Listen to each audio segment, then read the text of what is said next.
Lo invito a que mire a estas dos personas y por un momento, mirando a Petrone y Berruetaveña, piense en cómo se habrán sentido hoy, cómo habrán transcurrido sus horas. Ellos deben haber llegado a la Facultad de Derecho, jovencitos, soñaron con el derecho, soñaron con una historia dentro de la justicia. La arruinaron hace bastante tiempo, cuando se convirtieron apenas en serviles de un sistema que termina comportándose casi mafiosamente. Daniel Petrone y Diego Berruetaveña nos animaron a estar cara a cara con Cristina Fernández de Kirchner, y cuando hoy se pudo escuchar lo que ella desde el Senado de la Nación les dijo, están plenamente justificados, están exculpados. No se podía tolerar tanta argumentación, tanta dialéctica esclarecida y tanta capacidad para demostrarles que lo que han hecho es un vacío jurídico, es caer en el horror jurídico por el que transita buena parte del sistema en la República Argentina. Lo primero que dijo Cristina Fernández de Kirchner en medio de una expectativa inusual para ese horario, con muchísimos puntos de rating en la televisión, por cable, naturalmente, con el liderazgo habitual de C5N, ya marcaba desde el comienzo que esos jueces estaban claramente en la picota y que seguramente, si tienen algo de vergüenza y de decoro, hubieran dado cualquier cosa por no estar allí frente a todo el país o buena parte del país, teniendo que escuchar estas palabras que con sensatez, con firmeza, con elocuencia, les destinaba la vicepresidenta de la Nación. El lawfare no es solamente la persecución desde el Poder Judicial, es además la articulación con los medios de comunicación. ¿Por qué? ¿Cómo se hace esto? Únicamente porque los medios de comunicación titulan corrupción, aquel es un corrupto, aquella es una corrupta. No, no, no, no. Cuentan cosas que no existen en los expedientes.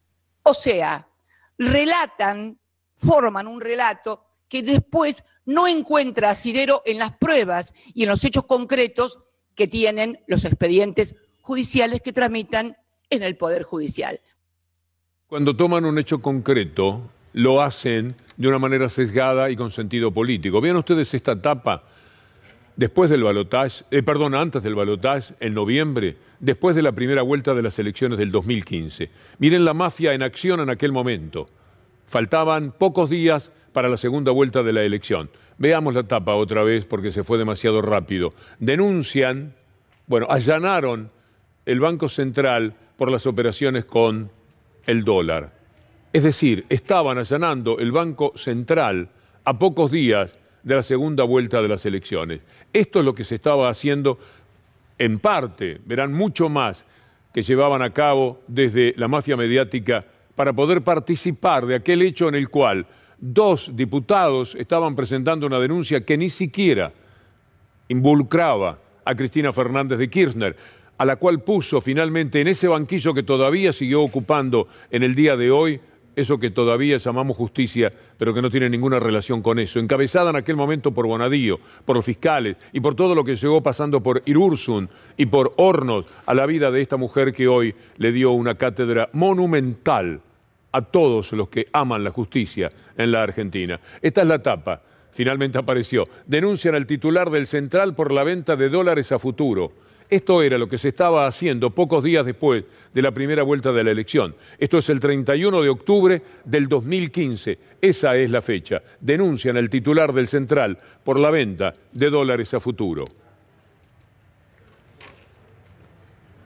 Allana el Banco Central, con todo el estrépito y el escándalo que esto presupone, y obviamente esto es el 17 de noviembre, martes 17 de noviembre. ¿Qué pasaba ese domingo que seguía a ese martes? Balotaje en la República Argentina. Así fuimos a elecciones los argentinos y nuestro espacio político en general en el 2015.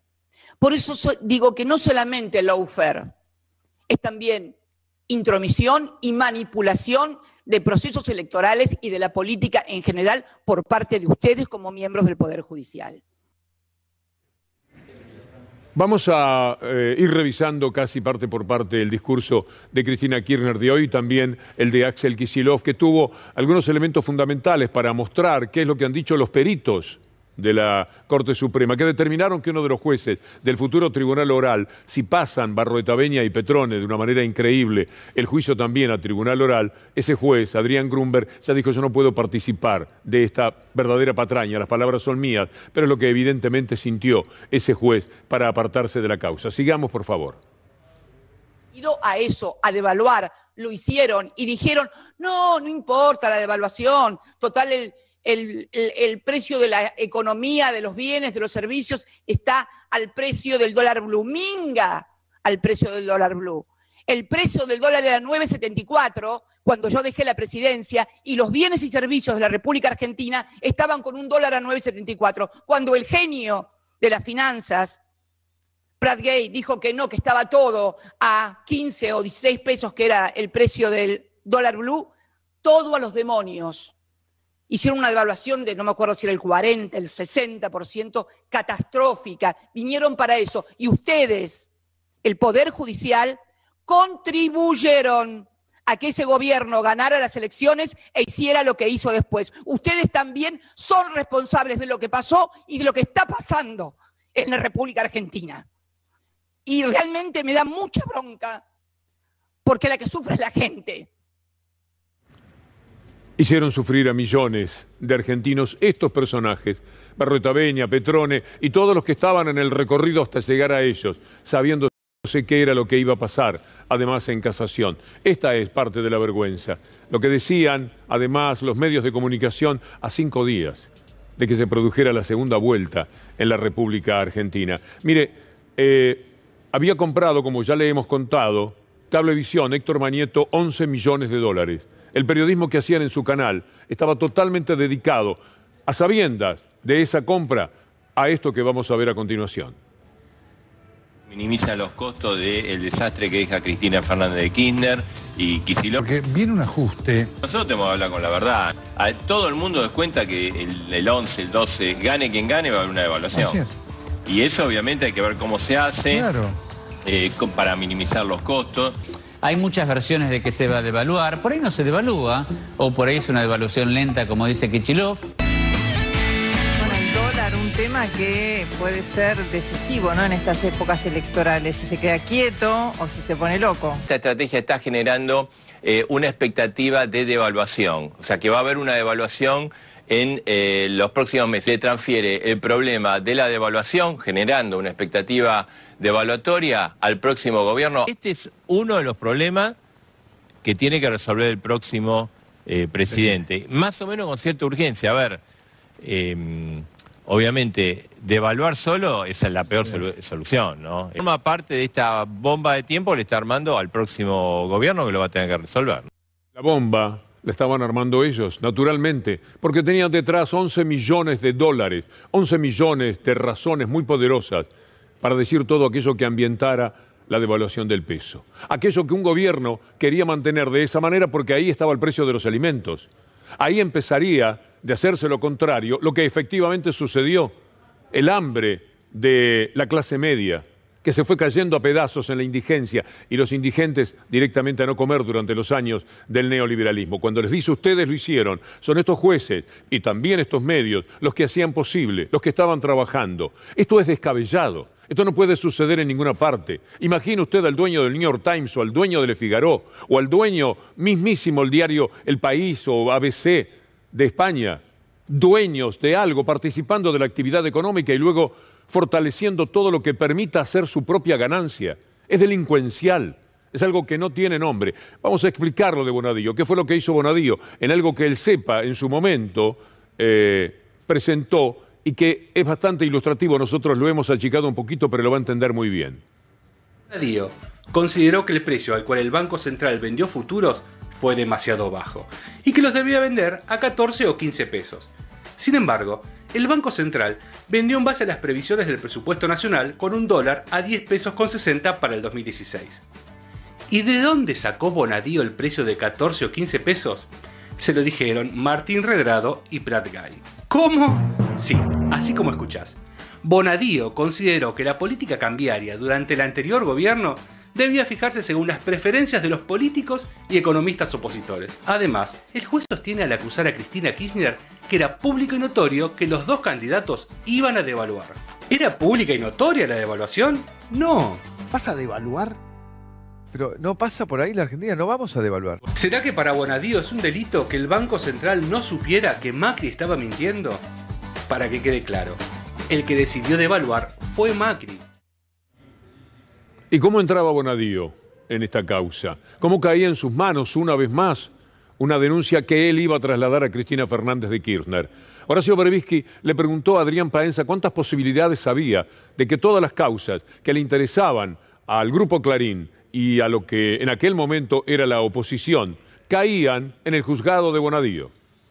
La probabilidad, en términos matemáticos, de que habiendo 12 juzgados, 10 causas vayan a uno solo de esos juzgados. Sabemos que truchan los sorteos. Claro. Dice Paenza, por un lado quiero contar de cuántas formas posibles puede terminar el sorteo. Hay 61.917.364.224 posibles resultados. ¿Cuántas posibilidades hay de que esa particular situación, que de los 10 casos 9 caigan en un solo juzgado predeterminado, esas posibilidades son 110? Es decir, algo así como 2 casos cada 1.000 millones. Por una rara, no sé, una rara cosa que pasaba ahí y que sigue pasando muchas veces todavía en Comodoro Pi, todas las causas caían en lo de Bonadío, todas. Allanó las oficinas de Máximo Kirchner en Río Gallegos el día que su hijo, Néstor Iván, cumplía años. Luego me hizo el allanamiento, el primero de los allanamientos que me hace a mí acá es en Juncal, en mi casa. ¿Qué día me lo hace? El cumpleaños de Elena, mi otra nieta, la hija de Florencia. Y el 25 de febrero, que es el cumpleaños, como es de público y notorio, de Néstor Kirchner, mi marido, mi compañero de vida y de militancia, me cita a 8 indagatorias en Comodoro Pi. En Batalla Cultural, el libro que escribimos con Alberto Mar, nosotros también nos referimos a este tema, apenas una frase que quiero compartir con ustedes, porque es parte de lo que es necesario saber para entender cuáles fueron los argumentos y las razones esgrimidas hoy por Cristina Fernández de Kirchner. Este solo hecho levanta sospechas sobre el sistema. La inequitativa distribución de causas de alto impacto político puede corresponder a una causalidad inverosímil o a una manipulación escandalosa. Los últimos peritajes sobre el sistema sugieren que es posible esta última opción. Esto dicho por Pablo Slominski, abogado experto en derecho penal. De casación, el doctor Gustavo Hornos, que preside la casación que todos ustedes integran, se comprobó que iba a reunirse con Mauricio Macri en la Casa Rosada. Yo sé que ustedes piensan, porque leí en los diarios que le han pedido que renuncie a la presidencia, pero la verdad que debería ser algo más. ¿Y sabe por qué le cuento? Porque también a mí me acusaron de reuniones con el doctor Casanelo en Olivos. Debe estar enterado, porque todos los medios de comunicación de este país decían: Cristina se reunió con Sebastián Casanelo en Olivos. Es más, hubo testigos que afirmaron el día y la hora que lo hicimos, hoy procesados por falso testimonio. Se comprobó que todo eso era mentira. Pero está claro que si se hubiera comprobado que era cierto, era una conducta penalmente reprochable. ¿Qué van a hacer con Hornos? ¿Le van solamente a pedir la presidencia? Fue 5. Ahí decían que Casanelo había ido una vez a verme. Acá fue 6 a verlo a Macri.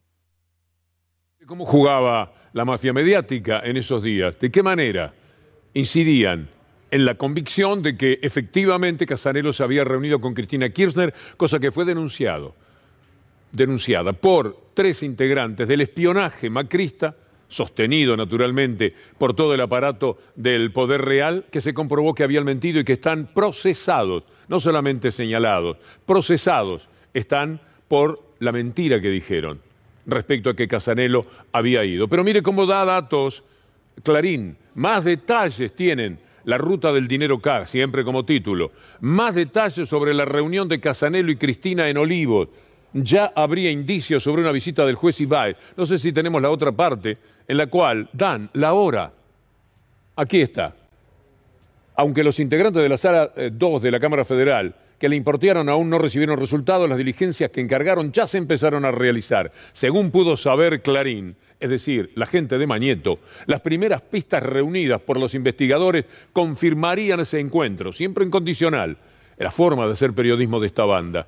Sigamos mirando ahí. Es más importante que yo. Vamos ahí, señor director. Esas primeras pesquisas encargadas a la Policía Federal, pero en la que también trabajan espías de la Agencia Federal de Inteligencia, habrían detectado que Cristina, Casanelo y Ibáez, vea esto, coincidieron en la Quinta de Olivos el 9 de septiembre, alrededor de las 18:30. Mafia en estado puro. 3 espías, 3 mentirosos que ahora están procesados, que eran los que daban la posibilidad de que el diario Clarín dijese todo esto para que usted creyera, envenenándose de que efectivamente esto había sucedido. Y como bien dice Cristina Fernández de Kirchner, si eso era un delito, ¿dónde vamos a parar con Hornos? No entrando una vez, sino entrando 6 veces a reunirse con Mauricio Macri el día anterior de, por ejemplo, embargar por 10.000 millones de pesos a Cristina Fernández de Kirchner y todo lo que ya sabemos que se ha hecho en ese recorrido infausto de la justicia, de Bonadío, de Stornelli, de Policita, de Tayano, de Irursun, hasta llegar a la propia Corte Suprema de Justicia. ¿Qué se puede decir de la justicia? ¿Cómo se sintieron hoy los buenos integrantes del Poder Judicial, que deben ser muchísimos? ¿Cómo se han sentido cuando en la cara le podían decir a 2 jueces de casación lo que Cristina Fernández de Kirchner le estaba diciendo con toda la argumentación necesaria para sostenerlo? Porque no era un alegato en el cual simplemente estaba declarándose a la defensiva. No, era una mujer que podía decirles todo el horror jurídico que habían cometido. Pero además, les podía decir lo que luego estableció también muy bien Kicillof, y vamos a ir a eso. Les podía decir que el Banco Central, en realidad, el país ganó. Vea estas placas de la doctora Julia Estrada, que me ayudan a mostrarle a usted qué fue lo que sucedió en ese tiempo en realidad, cuando la acusación hablaba de una derrota de 55.000 millones de pesos para el gobierno. Argumento que daban mientras tomaban 44.000 millones de dólares de préstamos. Dólar futuro y las ganancias del Banco Central. Resultado del Banco Central por futuros arrojó ganancias entre 2005 y 2007, entre 2010 y 2011, y pérdidas entre 2008 y 2009, y entre 2012 y 2015.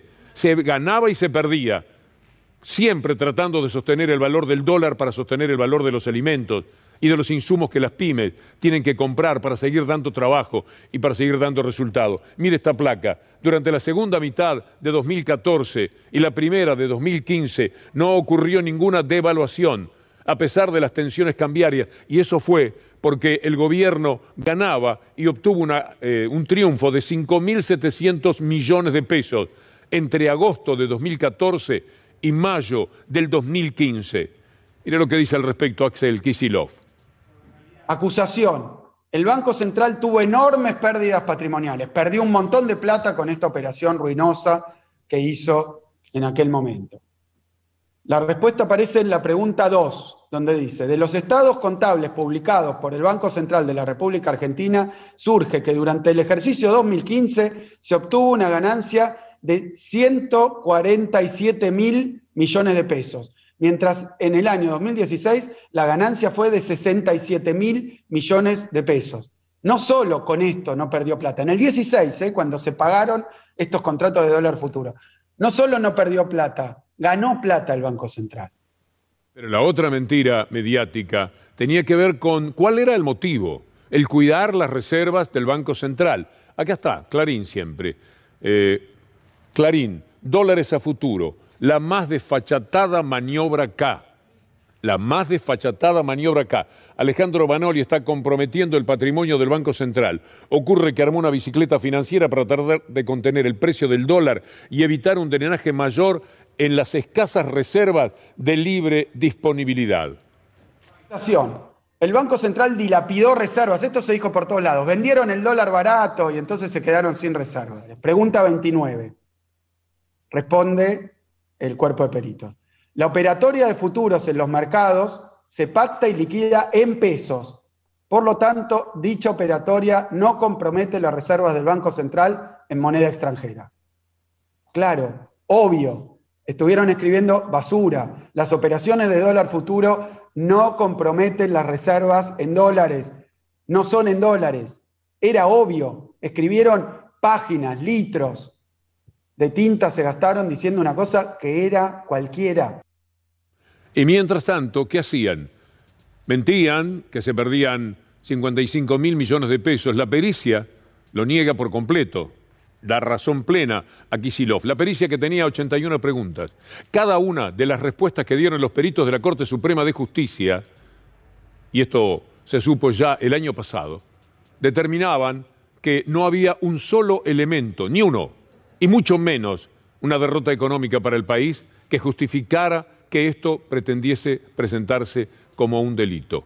Pero al mismo tiempo, mientras hablaban 55.000 millones de pesos perdió el país, estaban regalando al país. Ya habían pedido más de 100.000 millones a los bonistas privados. Cuando los bonistas privados dijeron no le vamos a prestar más, porque me parece que ustedes no van a poder pagar. Ahí fueron al Fondo Monetario Internacional, sin pasar por el Congreso. Irrespetuosos como siempre de la ley, protegidos por estos mismos medios de comunicación y también amparados por Donald Trump, que le dijo al Fondo Monetario Internacional, no respeten lo que tienen que respetar sus propios reglamentos y denle la plata porque hay que ganar la elección del 2019 en la República Argentina a través de Macri. Esa es la realidad. Esto es lo que sucedió en la Argentina. Y sobre el Fondo Monetario Internacional también hizo su mención hoy Cristina Fernández de Kirchner. Lo que hizo Mauricio Macri con el préstamo al Fondo Monetario Internacional violó hasta violaron el estatuto del fondo, violaron todas las normas internas de la administración pública, y además afectaron los 44.000 millones de dólares no a estabilizar la economía, al contrario, cuanto menos malversación de caudales públicos, cuanto menos incumplimiento de los deberes de funcionario público, cuanto menos. Permítanme mechar algo que dijo Martín Guzmán sobre el Fondo Monetario Internacional. Pero, Luis, ¿no te parece que nosotros debemos, como sociedad, debemos revisar lo que pasó, que le generó un enorme daño a la Argentina? Recordemos que con el Fondo Monetario Internacional se tomó un préstamo que fue un récord histórico. 57, por monto, un por acuerdo plazo, de 57.000 millones de dólares, de los que se embolsaron 45.000 millones de dólares. Que no se utilizó para nada que tuviese que ver con aumentar la capacidad productiva del país y por lo tanto la capacidad de repago y hacer frente a ese préstamo. Es un espanto la deuda. Ahora yo te digo, después de que el presidente dijo lo que dijo el fondo, que fueron cómplices de Macri, ¿hoy probaste llamarla a Cristalina Georgieva? Bueno, justamente voy a tener una reunión cuando esté en Washington en marzo, pero no es que uno tiene que... le decís al fondo, fueron cómplices, le dieron los 57.000 millones para que hagan las elecciones y tenés que ir a negociar. Es como mojarle la oreja al que tenés que pedirle una ayuda. Pero no es que le vamos a pedir una ayuda, el fondo es responsable también de lo que ocurre en la Argentina. Hay responsabilidad compartida. Es muy curioso que piensen que no es una demostración cabal de las convicciones que tiene el gobierno, y en este caso Martín Guzmán, para enfrentar el Fondo Monetario Internacional. No es debilitarse, decirle esto, es fortalecerse, recordarles permanentemente que ustedes tienen mucho que ver con la desgracia que vive la Argentina en cuanto a la deuda. Ustedes fueron absolutamente culpables, ustedes del Fondo Monetario Internacional. Esto es, en la discusión, una manera que ya está aceptada, además por el Fondo, de hacerles reconocer el daño provocado y que esto también en las cuentas que se hagan quede reflejado. Finalmente, vamos a terminar la jornada, aunque mañana queremos retomar también con lo que dijo Axel Kicillof, que es muy importante por los peritos de la Corte Suprema de Justicia. Pero mire usted el final, lo que dice la mafia después del discurso de Cristina Fernández hoy. Sospechas de corrupción, es decir, ese es el título, eso es lo que está arriba, sospechas de corrupción, es en ese marco que ponen. La furia de Cristina contra dos jueces, la furia, Cristina estaba enfurecida, 20 días para resolver y más críticas a la justicia. ¿Y qué pretendían? Este es el título, abarcativo de lo que la mafia tiene para decir con relación a lo que fue una presentación de quien hizo uso de su derecho a defensa, ni más ni menos que eso. Permítanos ahora recorrer un poco el camino de lo que está sucediendo en la ciudad. Vamos a empezar por el ministro de Salud, Quirós, que ayer por la mañana levantaba a los medios de comunicación para que salieran a defenderlo desde anoche hasta el día de hoy. La Nación ha tomado una decisión de distribución de vacunas basada en población general cuando la vacuna se aplica a grupos de riesgo.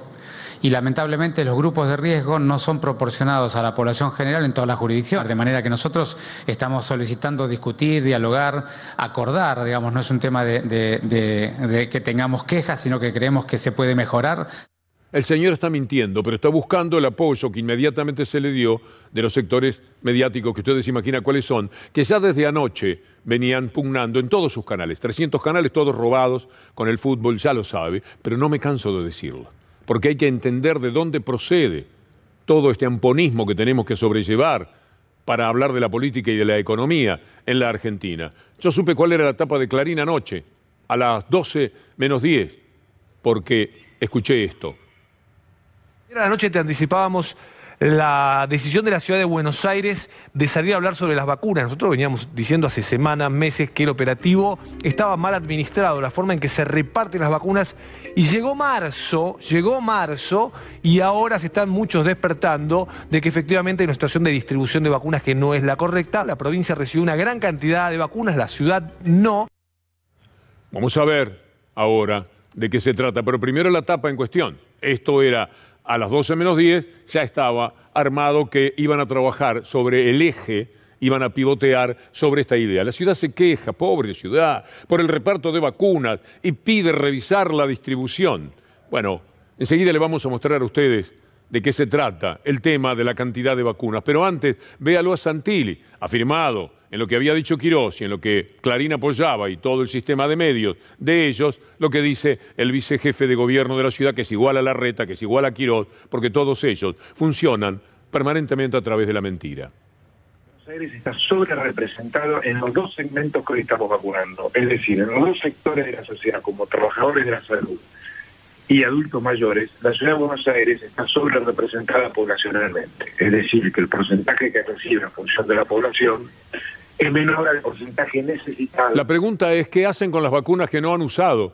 Tienen entre 90 y 100.000 vacunas que no utilizan todavía. ¿Están preocupados? No, la preocupación es porque hicieron todo muy mal. Las inscripciones fueron muy tardías y entonces no están vacunando al ritmo que si lo hicieran, se quedan sin vacunas. Bueno, podrían decir, me faltan vacunas, pero no les faltan. O en todo caso, como ocurrió también, las mandaron a otros sitios que no estaba previsto, por lo menos en lo que los ciudadanos de Buenos Aires creían que era anotarse para ser vacunados en el orden que esa anotación les permitiera. Anoche, muy temprano y muy rápido, Juana Morín con Gustavo Silvestre decía esto y demostraba cuál era la mentira. Más de 500.000 de dosis aplicadas con más de 800.000 dosis recibidas en stock. Vamos a ir a la ciudad de Buenos Aires. 132.280 dosis aplicadas a la fecha entre trabajadores de la salud y mayores de 80 años. ¿Sí? ¿Cuántas dosis recibió la ciudad? 222.000 tiene recibidas la ciudad de Buenos Aires. ¿Y aplicó solamente 132.000? 132.000. Entonces, ¿qué hay? ¿Hay demora en aplicar? ¿Hay lentitud en aplicar? Bueno, eso es lo que se le cuestiona. La provincia de Buenos Aires viene vacunando de a 30.000, 40.000 por día. Bueno, en la ciudad, no. Eso es justamente lo que se le... Vamos a ir igual, a meternos más todavía en la verdad. Martín Barrionuevo es un hombre de las estadísticas, de un gran conocimiento. Lo frecuentaba muchísimo Pablo Dugan cuando estaba en este horario. Y hoy nos explicó qué es lo que está sucediendo. Ha recibido más que el resto y todavía tiene muchas dosis para aplicar. Tiene más de 75.000 dosis para aplicar. Lo que no podemos aceptar es que se les están enviando pocas dosis. A la ciudad de Buenos Aires, en relación a su población, se le enviaron el 7,2%, cuando la media nacional es el 4,9%. Provincia de Buenos Aires tiene cerca del 4,9% también. Ahora mire la gráfica que demuestra claramente cómo se han distribuido las vacunas. En la ciudad de Buenos Aires, por distrito, le correspondió el 7,2%. En Neuquén, 5,3%. Santa Fe, 4%. La provincia de Buenos Aires, en realidad ahí hemos acortado el camino, está octava la provincia de Buenos Aires, creo, 4,9%. Ciudad de Buenos Aires, capital federal, 7,2%. Esto es lo gráfico. Y esto es lo que verdaderamente sucedió. Lo cuenta una señora de 81 años que está defraudada porque todavía no se pudo vacunar. Sin vacunarme y sin tener turno por ahora. Era de suponer que iba a colapsar la página, obviamente. El 147 no respondía a nadie. Y cuando termino de completar el formulario dice, fue rechazado su pedido porque usted no es socia del plan de salud. Estas vacunas, en plena pandemia, son patrimonio nacional, no son propiedad de nadie, las pagamos todos los argentinos. ¿Cómo puede ser que la privaticen, que le entreguen a unos porque son de un plan de salud, porque pagan su cuota? Bueno, Alan Longi, colega, aportó al conocimiento general la procedencia de Quirós antes de llegar a ministro de Salud de esta ciudad de Buenos Aires, donde trabajaba. Quirós integró la vicepresidencia del Hospital Italiano con otros 2 doctores hasta convertirse en funcionario público.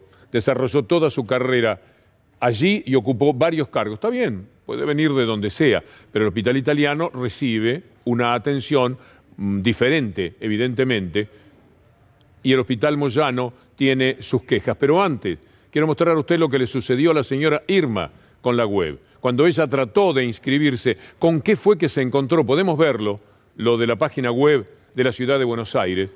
Me parece relevante. Si no, vamos a la protesta del Hospital Moyano y lo vemos. Bueno, vamos al Moyano.